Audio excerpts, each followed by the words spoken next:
Okay, let's talk about our general timeline commands. Now, I'm not a big proponent of memorizing 1,000 key commands.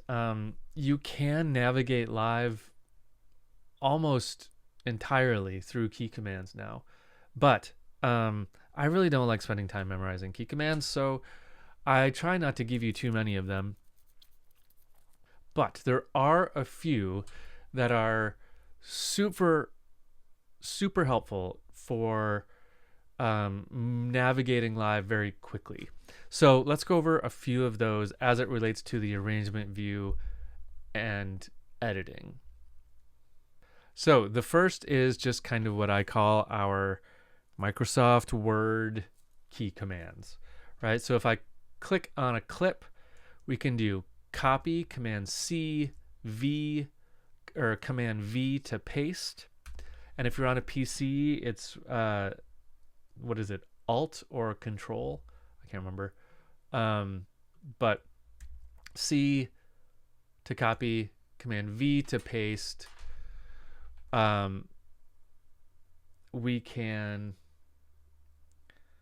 Option click and drag is my all-time favorite thing. That means leave a copy where it was and make a new one. It's like pulling a clone out. I use that all the time. So copy, paste, Option click and drag. Let's talk about looping.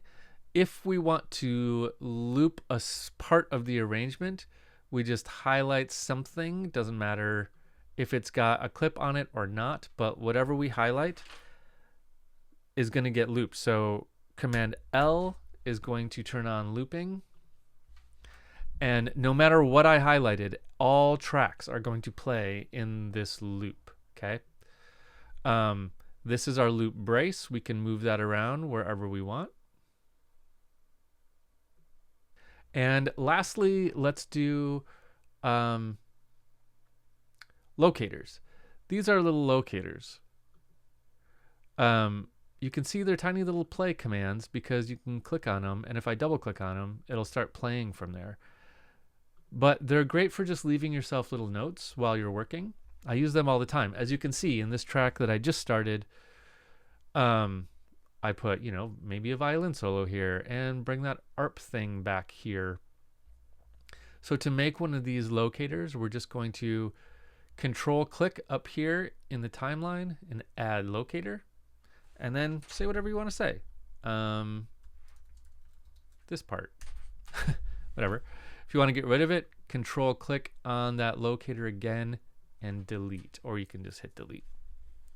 So locators are super cool. You can move them around by clicking and dragging on the flag, and you can double click on them to start playing from that spot.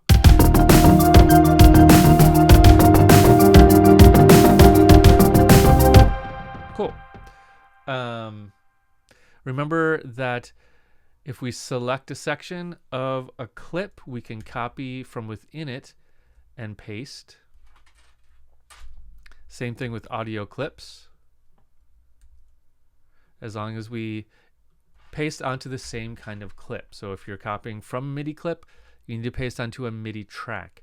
If you are copying from an audio clip, you need to paste on a audio track, unless you want to do the conversion thing, which we went through a bit on the first class in the series.